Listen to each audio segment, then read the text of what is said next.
नमस्कार बंधुरा केमन आছেন সবাই। Welcome to my channel cooking with Tanu.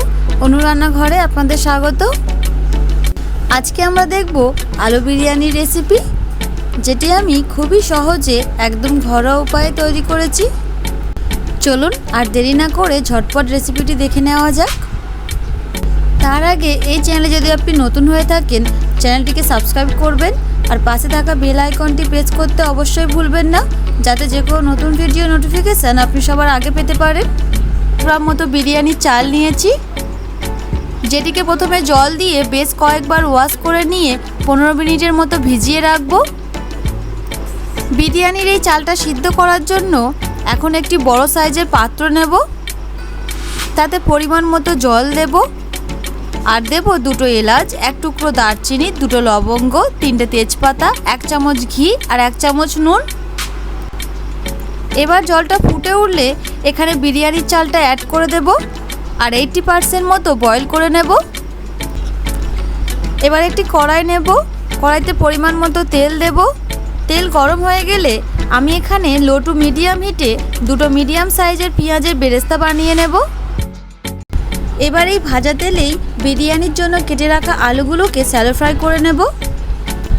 আমি এখানে 3টে বড় সাইজের আলু নিয়েছি, যেগুলোকে খোসা ছাড়িয়ে পরিষ্কার করে কেটে নিয়েছি।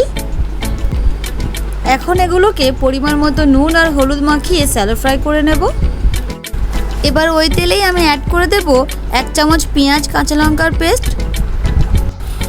আমি আগে থেকেই 2টো মিডিয়াম সাইজের পেঁয়াজ আর 4টে কাঁচা লঙ্কা পেস্ট করে নিয়েছিলাম। পেঁয়াজ আর কাঁচা লঙ্কার পেস্ট একটু ফ্রাই হয়ে এলে এখানে অ্যাড করে দেব 1 চামচ আদা রসুন বাটা। আদা রসুন বাটাটা সুন্দর করে মশলার সাথে মিক্স করে নেব। ঠিক 2 মিনিট পর এখানে অ্যাড করে দেব পরিমাণ মতো নুন, 1/2 চামচ হলুদ গুঁড়ো, 1/2 চামচ লঙ্কার গুঁড়ো ঝালের জন্য, 1/2 চামচ কাশ্মীরি লঙ্কার গুঁড়ো ফর কালার, 1/2 চামচ জিরা গুঁড়ো, 1/2 চামচ ধনিয়া গুঁড়ো আর সাথে সামান্য একটু জল অ্যাড করে মশলাটা ভালোভাবে কষিয়ে নেব। 2 মিনিট পর গ্রেভিটা ফুটে উঠলে এখানে অ্যাড করে দেব 1 চামচ বিরিয়ানি মশলা। বিরিয়ানি মশলাটা অ্যাড করে এটি গ্রেভির সাথে সুন্দর করে মিক্স করে নেব। মশলাটা সম্পূর্ণ কষানো হয়ে গেলে, অর্থাৎ মশলা থেকে তেলটা সেপারেট হয়ে গেলে এখানে অ্যাড করে দেব 1 চামচ গোলাপ জল, 1 চামচ কেওড়া জল আর 2 ফোঁটা মিঠা আতর। গোলাপ জল, কেওড়া জল আর মিঠা আতর অ্যাড করার 2 মিনিট পর এখানে অ্যাড করে দেব আগে থেকে ফ্রাই করে রাখা আলুগুলো। এভাবেই এটি 5 মিনিটের মতো কষিয়ে নেব। 5 মিনিট কষানোর পর আলু বিরিয়ানির জন্য বিরিয়ানির রোগানটা প্রায় রেডি।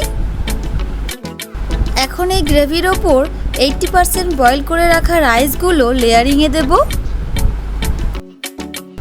তার মাঝে দেব আলু বোখরা, 2 চামচ টক দই আর 1 কাপ দুধ দিয়ে বাকি রাইসগুলো লেয়ারিংয়ে দিয়ে দেব।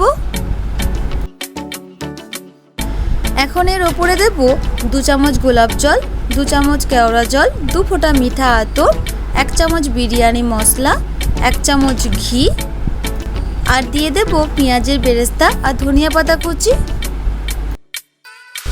এবার বিরিয়ানিটি 15 মিনিটের জন্য দমে দেব। একটু মাথায় রাখতে হবে, আমি এখানে বিরিয়ানির জন্য একটি ননস্টিকের কড়া নিয়েছি, যেটিতে একটি ছিদ্র আছে, যাতে না ভাপটা বাইরে বের হয়। তার জন্য এই ছিদ্রটাকে আমি একটু আঠা দিয়ে এয়ার টাইট করে দেব। 15 মিনিট পর ঢাকনা খুলে দেখুন কত সুন্দর দেখতে হয়েছে। চলুন এটি সার্ভ করা যাক। এটি দেখতে যত সুন্দর হয়েছে, খেতেও হয়েছিল ততই সুস্বাদু। আপনারা আমার মতো করে এইভাবে একবার এই রেসিপিটি ট্রাই করতে পারেন, সবাই খেতে খুবই পছন্দ করবে। এই ভিডিওটি আপনাদের কেমন লাগলো কমেন্টে অবশ্যই জানাবেন। ভিডিওটি যদি ভালো লেগে থাকে ভিডিওটিকে লাইক আর চ্যানেলটিকে সাবস্ক্রাইব করতে একদমই ভুলবেন না। দেখা হচ্ছে আপনাদের সাথে পরের ভিডিও নতুন কোনো রেসিপি নিয়ে। ধন্যবাদ।